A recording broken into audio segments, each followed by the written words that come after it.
We've all watched that brutal slugfest where Invincible finally put Conquest down, and now Mark's laid up in a hospital, piecing himself back together.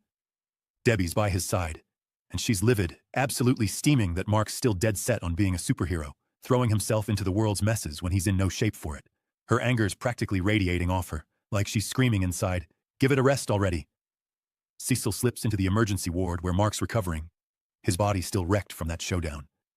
He steps up to the bed, voice calm but carrying an edge, and says, "I know things are rocky between us, Mark, but we need to unpack what happened. There's a whole lot on the line here, more than you might grasp right now." Mark's in a dire state, paralyzed, confined to bed rest, nursing injuries that'd make anyone wince, all thanks to Conquest's savagery. Cecil doesn't mince words, pressing, "You felt how bad he tore you up. So answer me this, straight up. Where's the body?" Mark, leaning hard on crutches, shuffles with Cecil to a grim tableau. Conquest's corpse, scorched and still, sprawled out like a fallen titan. Mark stares at it, his voice rough but sure. He's finished. He's really gone. Cecil nods. "Yeah," and Mark hobbles off, leaving it behind. But wait, cut to the next beat, and we're out at a remote Global Defense Agency outpost, hidden deep in the Mojave Desert sands. Donald's pacing, his nerves frayed, as he turns to Cecil and says, "Look, I get that my 2 cents don't always sway you, but this move, dragging him here, faking a body to pull the wool over Invincible's eyes. I've got a seriously rotten feeling about it, man. Here's the kicker. Cecil's been running a tight little secret. Conquest isn't dead. He's alive, locked away, and Mark's clueless." Cecil brushes off the worry. What's there to lose sleep over? He's sealed inside a 400-ton chunk of tempered steel, stashed 6 miles beneath the Earth's surface in an unmanned bunker. If he so much as twitches, this place collapses in on itself. Boom. He's stuck. And the moment his head's patched up enough to wake, he's spilling every dirty detail about the Viltrum Empire and the threat it's got lined up for this world. It's crystal clear. Cecil's obsessed with keeping Earth safe, above all else. He'd put his own life on the chopping block for it. That's who he is.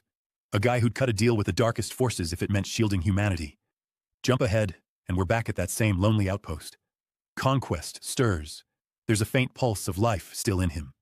He knits himself back together, eyes cracking open, and growls, "That kid spared me. Is he out of his mind?"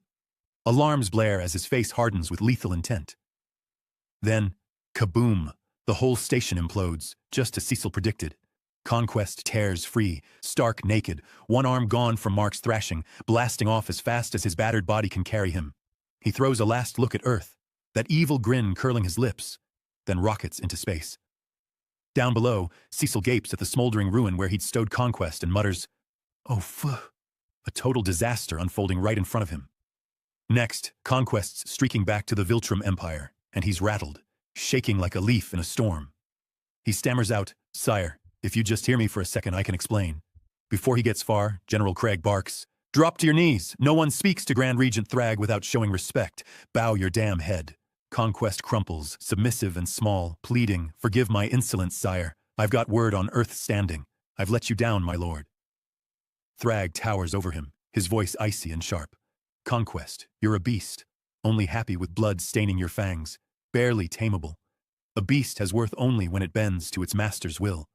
I sent you to crush Nolan's son and lock down his planet for my arrival. You botched both. So tell me, what good are you to me now?" There's Grand Regent Thragg, radiating menace in his full might, with General Craig and Anissa at his flanks, while Conquest quivers before them. "Not such a tough guy anymore, huh?" He grovels to the one and only Thragg, confessing, "I misread the boy.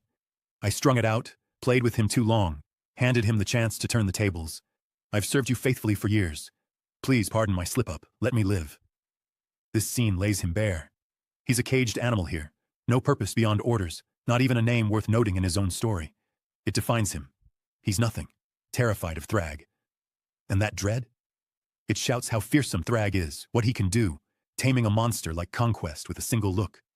Conquest whimpers, "I beg you," and Thragg relents, just a touch, saying, "We've caught wind of a squad sent to nab Nolan's son, drag him into our war. You can't stop them leaving, but catch them on the return. Wipe them out, every last one, so none join the fray. Leave no survivors. Do not fail me again." His voice is steel, that glare of his the scariest thing imaginable, pure, unfiltered threat. And that's how Conquest bolts from Earth after Mark's beatdown, racing back to face Thragg's judgment. Hit like, share, subscribe, and dive into that one. Appreciate you watching. Thank you.